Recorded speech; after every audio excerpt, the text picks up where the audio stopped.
اور حضرت عثمان فرمایا کرتے تھے کسی خوش نصیب کو پاکیزہ دل مل جائے، پاکیزہ زبان مل جائے تو وہ تلاوت قرآن سے سیر ہی نہیں ہوتا، وہ تلاوت قرآن سے سیر بھی نہیں ہوتا۔ بھائی قرآن کو مضمون پڑھنا، مفہوم سمجھنا اور اس کا مطلب اور معنی سمجھنا بہت مبارک ہے، لیکن وہ بڑے نادان ہیں جو یوں کہتے ہیں کہ میاں بن سمجھے کے پڑھنے کا کیا فائدہ، بن سمجھے پڑھنے کا کیا فائدہ، وہ بھی بڑے نادان ہیں۔ یہ اللہ کا کلام ہے، اللہ کے اندر سے نکلا ہوا نور ہے، اس کے ایک ایک لفظ میں نور ہے۔ اللہ کے نبی نے بتایا جو شخص الف لام میم پڑھے گا 30 نیکیاں ملیں گی۔ اس کا معنی کون جانتا ہے؟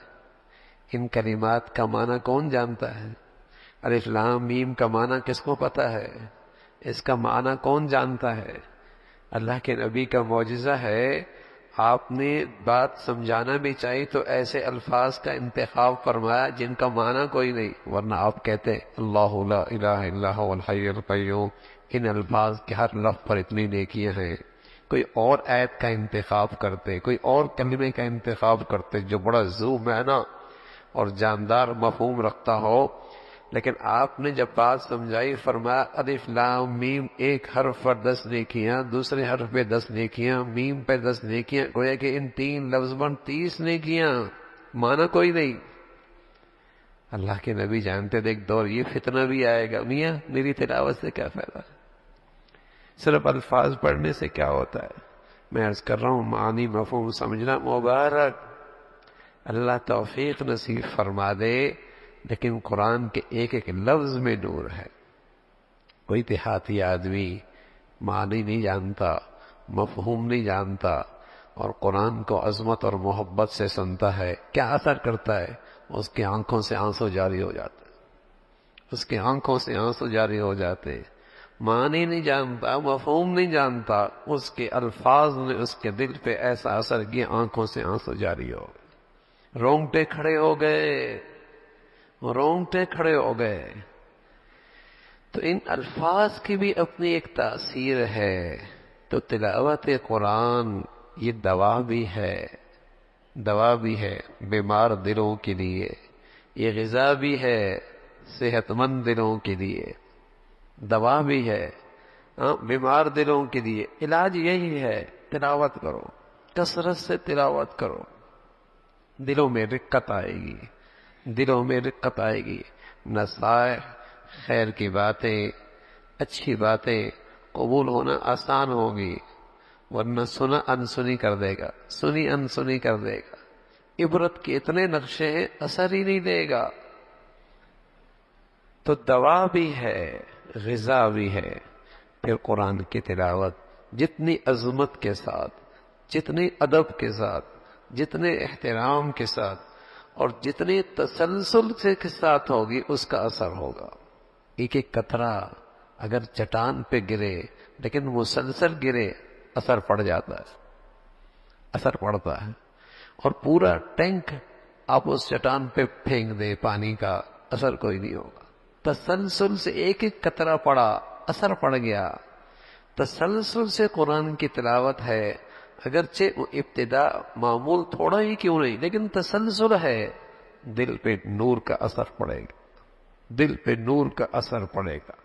معمول بن جائے کہ میں نے اتنی تلاوت کرنی ہی کرنی ہے، خدا نہ خواستہ اس وقت پہ نہیں ہو سکی، چلو رات سوئیں گے نہیں جب تک کہ اپنا معمول مکمل نہیں کریں گے، جب تک اپنا معمول مکمل نہیں کر لیں گے۔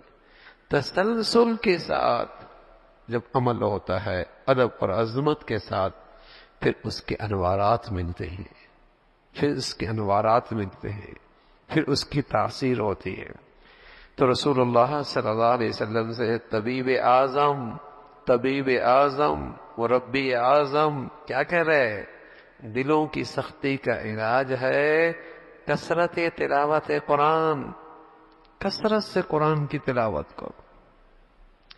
نظام الدین اولیاء رحمۃ اللہ علیہ فرمایا کرتے تھے اذکار میں سب سے بڑا ذکر تلاوت قرآن ہے، جتنا اس سے اللہ کا قرب نصیب ہوتا ہے کسی ذکر سے نہیں ہوتا۔ اللہ کے اندر سے نکلا ہوا ہے، اللہ کے اندر سے نکلا ہوا۔ کثرت سے قرآن کی تلاوت، مرد بھی، عورتیں بھی، ہاں، بوڑھے بھی، جوان بھی، معمول بن جائے، معمول بن جائے۔ ہندوستان میں آریہ سماج کا فتنہ ہوا، ہزاروں گھرانے مسلمانوں کے ہندو بن گئے۔ آریہ سماج کا بڑا مشہور فتنہ گزرا ہے تاریخ میں، مفسرین نے لکھا، علماء نے تاریخ میں بتایا کہ وہ گھر محفوظ رہے جن گھروں میں تلاوت قرآن ہوتی تھی، وہ دل محفوظ رہے اس فتنے کو قبول کرنے سے جن دلوں میں قرآن کی تلاوت کا نور تھا، وہ گھر محفوظ رہے جن گھروں میں قرآن کی تلاوت تھی۔ کیسے کیسے فتنے ہیں، بے حیائی کے، فحاشی کے، عریانی کے، نہ جانے کیسے کیسے فتنے ہیں۔ میرے گھر محفوظ ہو جائیں، میرے بچے بچیوں کی زندگیاں محفوظ ہو جائیں، تلاوت کے قرآن کو رواج دو تاکہ ان فتنوں سے بیزاری رہے، ان فتنوں سے انکار رہے، ان فتنوں سے وحشت ہونے لگے۔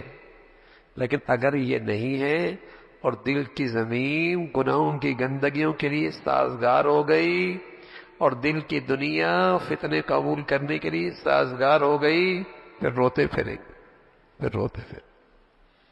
صرف حافظ ہونا بھی کافی نہیں، عجیب عجیب کہانیاں آتی ہیں، ایسے ایسے فتنے اللہ حفاظت فرمائے۔ حافظ کیا تلاوت چھوڑ دی، حفظ کیا تلاوت چھوڑ دی، قرآن پڑھا چھوڑ دیا، اور ایسے فتنے میں پڑ گئے عبرتناک، عبرتناک۔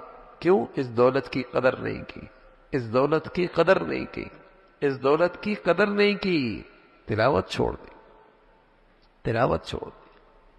تو تسلسل کے ساتھ تلاوت قرآن میری زندگیوں میں ہو، ہمارے گھروں میں ہو، ہمارے بچوں کی زندگیوں میں ہو، فتنوں سے محفوظ رہے گے۔ یہ دل فتنوں سے انکار کریں گے، بیزار ہوں گے، قبول نہیں کریں گے، اور اگر نہ ہوا تو دل سخت سے، سخت کا مطلب کیا ہے؟